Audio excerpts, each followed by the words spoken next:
SSTV. Hi, welcome to SSTV. ఈరోజు big boss episode లో ఏం జరిగిందో తెలుసుకుందాం. ఈ బిగ్ బాస్ ఎపిసోడ్ లో మొత్తం టాస్కుల పర్వం నడిచింది అని చెప్పాలి.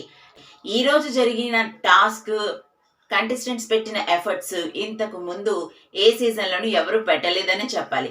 అంత ఇదిగా కొట్టుకోవడం కూడా జరిగింది. కానీ అందరూ ఇంట్లో ఉన్న ప్రతి కంటెస్టెంట్ కూడా మొత్తం మనసు పెట్టి గేమ్ ని ఆడారని చెప్పొచ్చు. బిగ్ బాస్ ఈ రోజుని ఫుల్ గా ఫిజికల్ వీక్ గా ఉంచేస్తారు.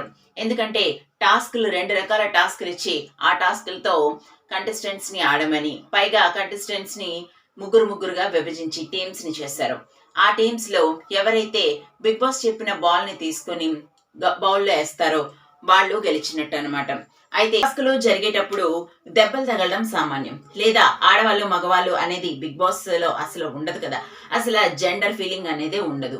ఎవరికి వాళ్ళు ఆడ మగకి కూడా పోటీలు పెట్టే అవకాశాలు ఉన్నాయి. వాళ్ళిద్దరు పోటీస్ జరుగుతున్నప్పుడు వాళ్ళిద్దరూ కొట్టుకోవడం, పట్టుకోవడం ఇలాంటివి కూడా ఉంటాయి.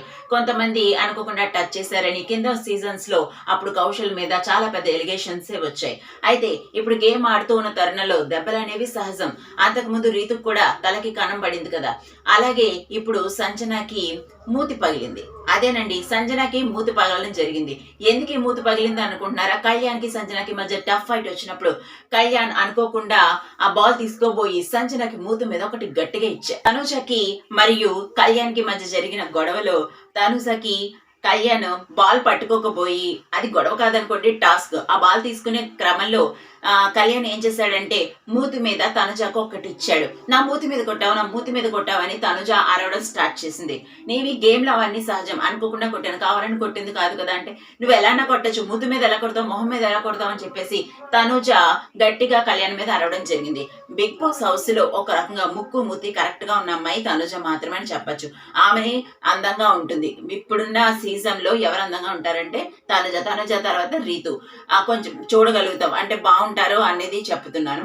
అయితే ఆమె మూతి పగిలింది అనేసరికి తనుజ ఒకసారి దెబ్బ తగిలి ఆ డిస్కషన్ లోకి వచ్చేసరికి సరిగ్గా ఆడలేకపోయింది. అలాగే ఫస్ట్ టైమే తను బ్లాక్ బాల్ ని తీయడానికి కారణమైందని పవన్ తనూజ్ అని బయటికి పంపించడం జరిగింది. నువ్వు ఎలిమినేట్ అయిపోయావు అని చెప్పారు. ఆ తర్వాత బ్లూ టీమ్ ఎలిమినేట్ అయిపోయింది, ఎల్లో టీమ్ కూడా ఎలిమినేట్ అయిపోయింది. ఎలిమినేట్ అయిన తర్వాత ఎల్లో టీమ్ అయితే థ్యాంక్స్ బిగ్ బాస్ అని అన్నారు. ఎందుకంటే ఈ గేమ్ ఇంత గజిబిజిగా ఉంది. అండ్ ఈ గేమ్ లో ఆడటానికి ఫిజికల్ ఎఫర్టే కాదు, మైండ్ ఎఫర్ట్ కూడా ఖచ్చితంగా ఉండాలి. దివ్య అయితే తన 100% ఇచ్చిందని చెప్పాలి. ఇంకా శ్రీజ గురించి చెప్పాల్సిన పర్లేదు కదా. తన ఫిజికల్ గాను ముఖ్యంగా తన నోటితోనూ ఆడుతుంది. అలాగే అరుస్తూ ఆడినప్పటికీ కూడా చక్కగా ఆడారు.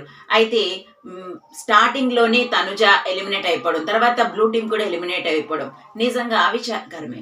ఏదైతే ఏమైంది, మన తనుజకు మాత్రం మూతి పగిలింది, పర్వాలేదులేండి. టాస్క్లు ఇవన్నీ కామన్ కాబట్టి తర్వాత సర్దుకుంది. కానీ అప్పటికి గేమ్ ఆడుతున్నప్పటికీ పక్కన కూర్చొని తిట్టుకుంటూనే ఉంది. మరిన్ని ఇంట్రెస్టింగ్ అప్డేట్స్ కోసం చూస్తూనే ఉండండి ఎస్ఎస్టీవీ. Like, share, subscribe.